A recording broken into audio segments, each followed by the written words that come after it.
All righty. Welcome back to another edition of Politics Alive with Neil. Today we're going to talk about Tucker Carlson, some more leaked text, but we're going to talk about something that's a little more interesting than, oh my God, Tucker said this aspect of it, and that is how unlikely bedfellows, the New York Times, far left newspaper, is partnering up, can you say, with sort of moderate news channel Fox News to try to smear Tucker.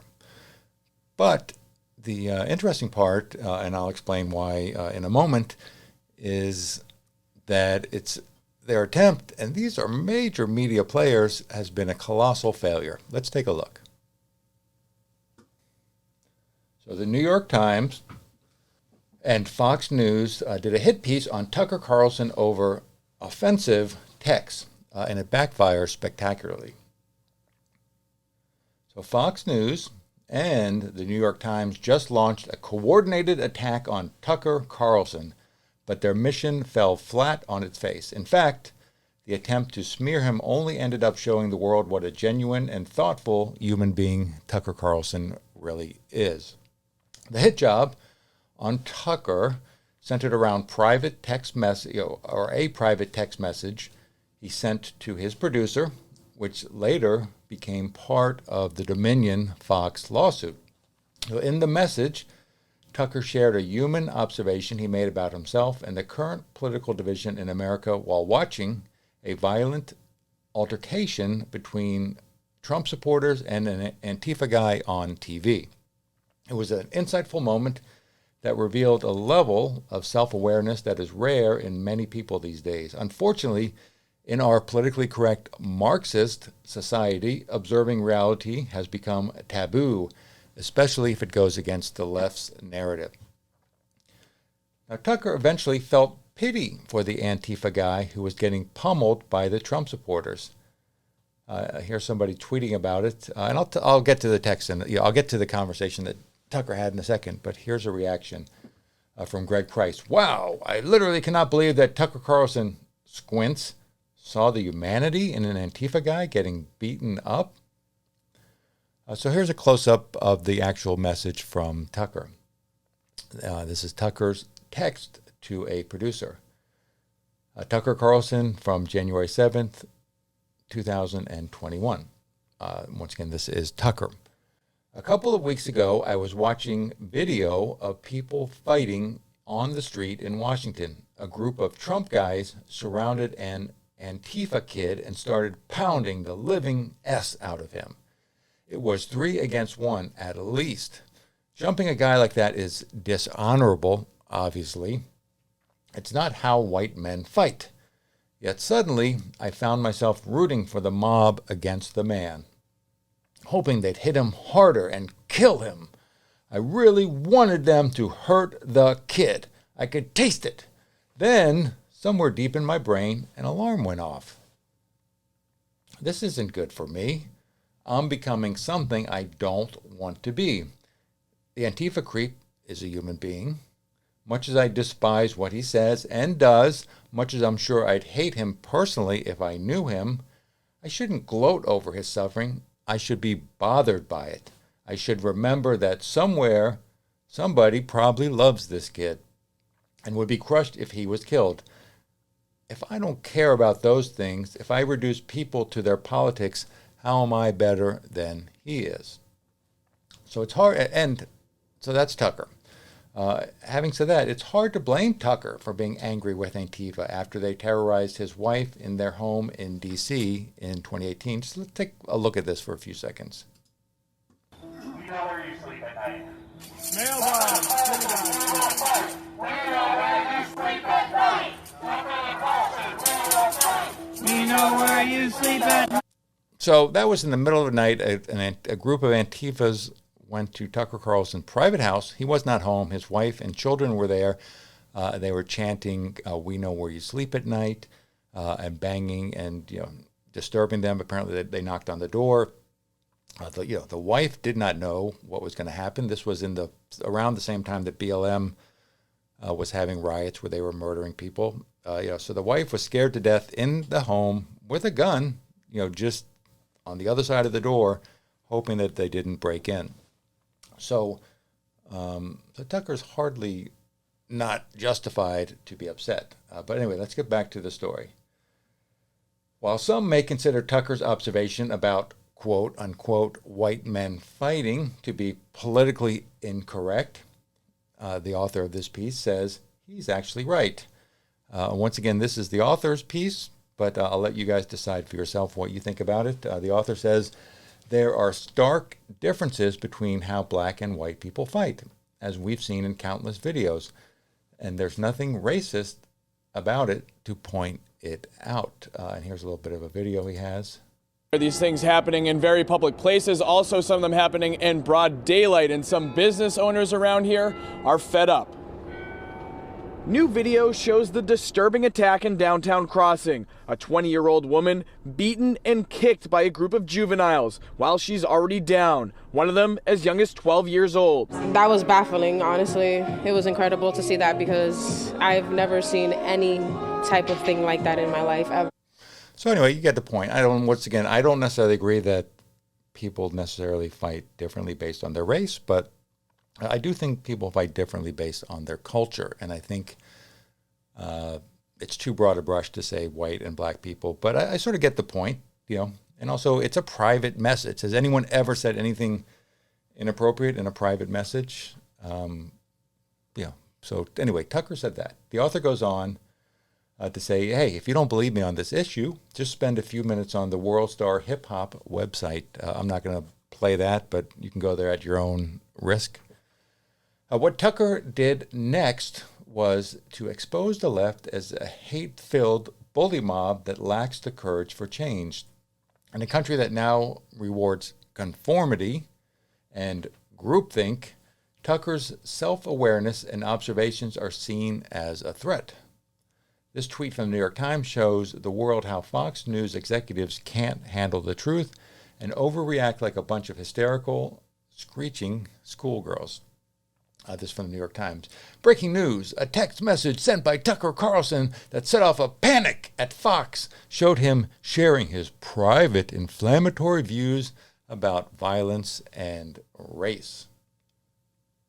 Are we seriously to believe Rupert Murdoch needed his smelling salts after reading Tucker's text message?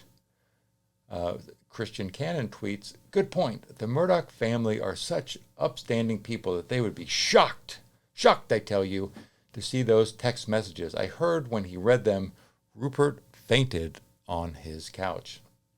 Obviously, the article goes on to say, the public is on Tucker's side in this fight. Robbie Starbuck tweets, how dare he be factually accurate and empathetic towards someone he hates. And then someone else tweets, having this humanity should be seen as a good thing. So anyway, it's also interesting to see how the New York Times framed Tucker's tweet in their story. So rather than acknowledging the thoughtful message Tucker shared, they instead chose to use the phrase inflammatory views on race and violence. It just goes to show how the media can twist the story to fit their narrative, even if it means disregarding the true message behind it. Exactly. It's all about context. They're so obsessed on trying to catch someone on words that it's actually quite a nice message he's saying. He's seeing the humanity in his enemy. So the New York Times frame job on this tweet is so hysterical and pathetic, you'll get a laugh out of reading it firsthand. So this is a little excerpt from the New York Times article. A text message sent by Tucker Carlson that set off a panic at the highest levels of Fox on the eve of its billion-dollar defamation trial showed its most popular host sharing his private, inflammatory views about violence and race. For years, Mr. Carlson espoused views on his show that amplified the ideology of white nationalism.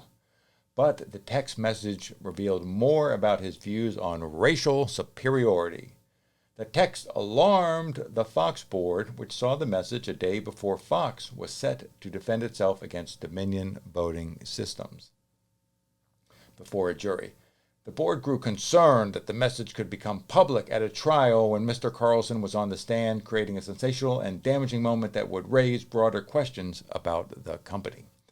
The day after the discovery, the board told Fox executives it was bringing in an outside law firm to conduct an investigation into Mr. Carlson's conduct.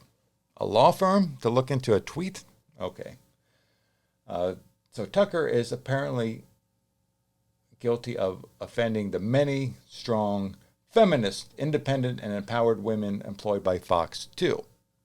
So the New York Times article goes on to say, the text message added to a growing number of internal issues involving Mr. Carlson that led to the company leadership concluding he was more of a problem than an asset and had to go, according to several people with knowledge of the decision. So a little bit of a sidebar. Anytime you see in a mainstream media article the phrase, according to several people with knowledge of the decision or knowledge of the situation, then you know it's a lie.